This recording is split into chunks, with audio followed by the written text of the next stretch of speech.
Olá e bem-vindos ao cenário mundial. Imagina só um país que, lá nos anos 50, tinha mais médicos por habitante que a França, um país com uma renda per capita maior que a da Espanha. Difícil de acreditar, né? Agora, avance no tempo e imagine esse mesmo lugar hoje, mergulhado numa escuridão. E eu digo isso de forma literal e figurativa. Apagões que duram horas, às vezes dias, e uma população absolutamente desesperada, fugindo em números que a gente nunca viu antes. Essa é a Cuba de hoje. Uma nação em colapso a apenas 150 quilômetros da costa dos Estados Unidos. Mas como isso aconteceu? A resposta para esse quebra-cabeça, para entender a sobrevivência e a agonia atual de Cuba, não está só em Havana. Ela está, na verdade, totalmente ligada a outro país em crise, a Venezuela. E nesta análise a gente vai desvendar exatamente isso. Como a tábua de salvação venezuelana se tornou a âncora que agora arrasta Cuba para o fundo. Pois é, para a gente entender a profundidade do abismo de hoje, é fundamental olhar de onde Cuba partiu. Antes da Revolução, e olha, apesar de ser uma ditadura e ter desigualdades gigantescas, Cuba tinha indicadores de desenvolvimento que eram impressionantes para a época. Como a gente vê aqui, chegava a rivalizar e até superar nações europeias em várias métricas importantes. Agora, vamos saltar para o presente.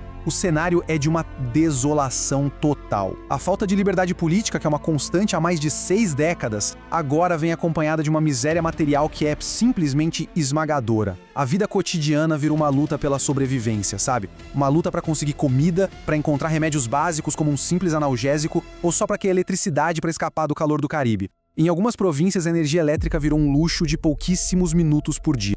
E o quão grave é essa situação? Bom, é tão grave que o regime cubano, que é conhecido por aquela propaganda de autossuficiência e por um orgulho ferrenho, foi forçado a fazer algo que era impensável. Pela primeira vez na sua história, o governo pediu oficialmente ajuda ao Programa Mundial de Alimentos da ONU. E o motivo, como eles mesmos declararam, era a incapacidade de garantir a distribuição de leite para as crianças. Pensa bem, para um sistema que baseou sua legitimidade por décadas na promessa de saúde e educação para todos, admitir que não consegue sequer alimentar suas crianças é basicamente um atestado de fracasso retumbante. Um símbolo muito poderoso de um modelo que se esgotou. E a população, claro, responde com os pés.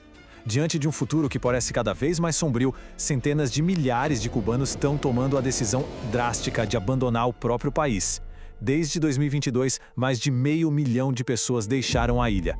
É um êxodo de proporções bíblicas, o maior da história de Cuba num período tão curto, superando até a famosa crise dos balseiros dos anos 90. É uma diáspora que não é movida por um evento só, mas pelo desgaste de uma crise crônica que simplesmente roubou a esperança das pessoas.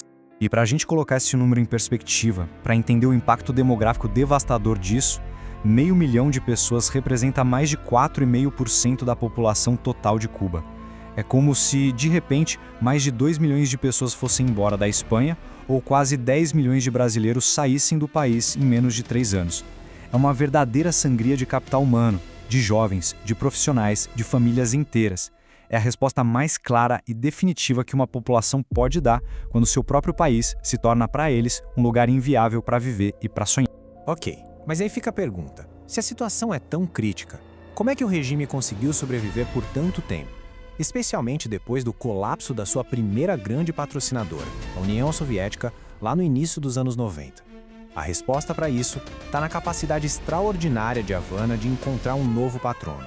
E o plano para isso foi um dos movimentos geopolíticos mais audaciosos e, por um tempo, bem-sucedidos da história recente da América Latina: transformar a Venezuela, uma nação riquíssima em petróleo, na sua nova colônia de recursos. O acordo, que foi selado com a chegada de Hugo Chávez ao poder, era genial na sua simplicidade. Cuba exportaria o que tinha de melhor: capital humano. Dezenas de milhares de médicos, professores e técnicos foram enviados para a Venezuela. Só que a parte crucial do acordo não estava nos hospitais, estava nos bastidores.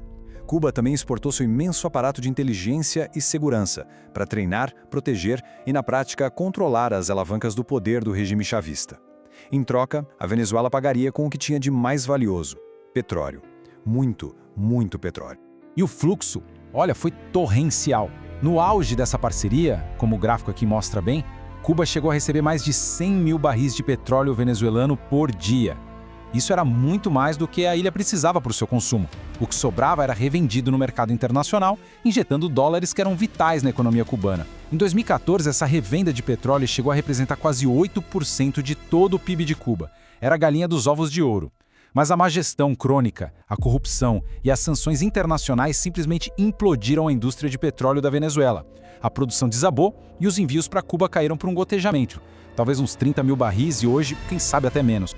E por que essa queda é tão apocalíptica para o dia a dia do cubano comum? Porque a matriz energética de Cuba é uma relíquia perigosíssima do século passado. Cerca de 95% de toda a eletricidade da ilha depende da queima de petróleo em usinas termoelétricas velhas, ineficientes, mal conservadas, muitas delas da era soviética. Sem o petróleo subsidiado da Venezuela e sem dinheiro para comprar no mercado, o sistema simplesmente não tem combustível. O resultado é o que a gente vê hoje, o país mergulhado na escuridão. As luzes, literalmente, se apagam.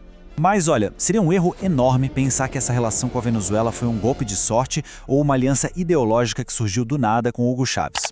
A verdade é que o controle dos recursos venezuelanos era uma obsessão estratégica de Fidel Castro desde os primeiríssimos dias da Revolução.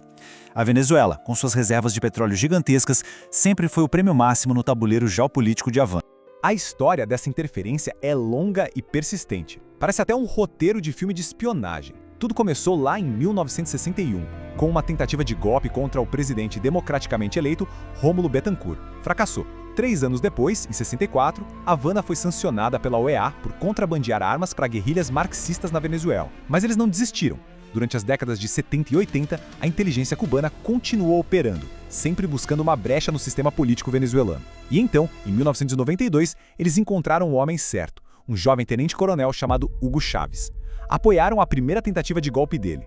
Ele falhou, foi preso, mas a semente estava plantada. Quando Chávez foi libertado, seu primeiro grande ato público foi uma visita a Havana, onde foi recebido como um herói por Fidel. Ali, o pacto foi selado. Em 1999, Chávez finalmente venceu as eleições e o plano de décadas de Cuba se concretizou.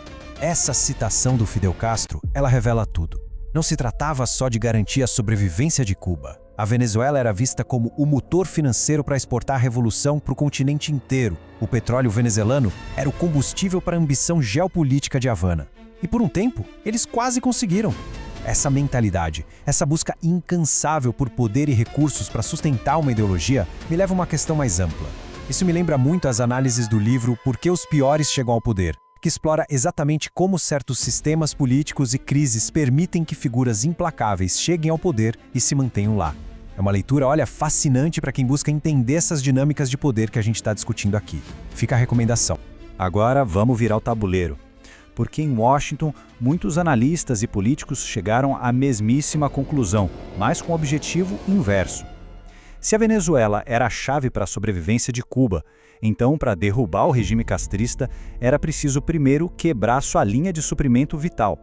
Era preciso derrubar o regime de Caracas.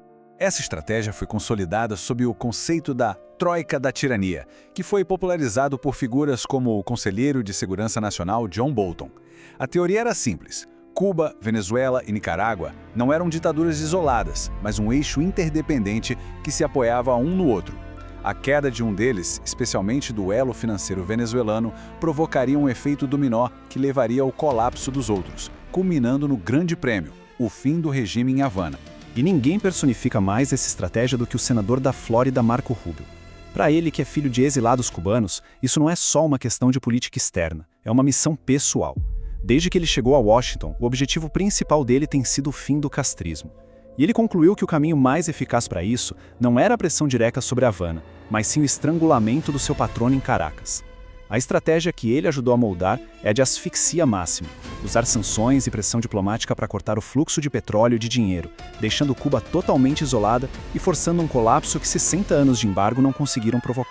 Mas no meio dessa grande batalha geopolítica entre Havana, Caracas e Washington, um novo elemento, talvez o mais poderoso e imprevisível de todos, entrou em cena silenciosamente: a tecnologia. Uma nova geração de cubanos agora está conectada ao mundo, de uma forma que seus pais e avós jamais poderiam ter imaginado. Hoje, mais de 40% dos cubanos têm acesso à internet móvel.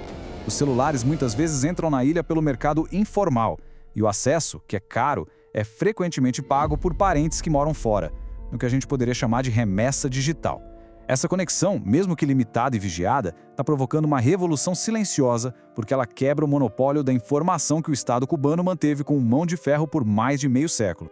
Por décadas, a única janela para o mundo era aquela controlada pela TV e pelos jornais estatais. O mundo lá fora era um retrato distorcido de um capitalismo decadente. Hoje, um jovem em Havana pode ver no TikTok como é a vida em Miami, pode ler notícias internacionais em tempo real e pode se organizar com outros cidadãos pelo WhatsApp, como a gente viu nos protestos históricos de 2021. Eles podem comparar a propaganda oficial com a realidade que vem nas telas. E essa comparação alimenta o nível de ceticismo e descontentamento que pode, a qualquer momento, explodir. O que a gente testemunha, portanto, é uma confluência de crises sem precedentes para o regime cubano, uma verdadeira tempestade perfeita. A fonte de recursos venezuelana que sustentou a ilha por 2 décadas simplesmente secou. A pressão dos Estados Unidos busca o isolamento total. Uma nova geração, informada e impaciente, já não acredita mais nas velhas promessas. E, o que é crucial, ao contrário do que aconteceu no passado, não existe uma nova União Soviética ou uma China disposta a assinar um cheque em branco para salvar Havana. O regime está sozinho.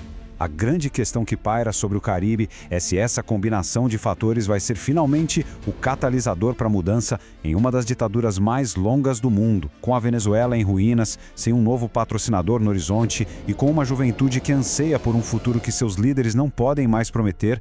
O regime cubano enfrenta seu momento de maior vulnerabilidade. Será que a tecnologia e o colapso do seu principal aliado vão conseguir o que 60 anos de embargo não conseguiram? O que você pensa? Deixe sua opinião aí nos comentários.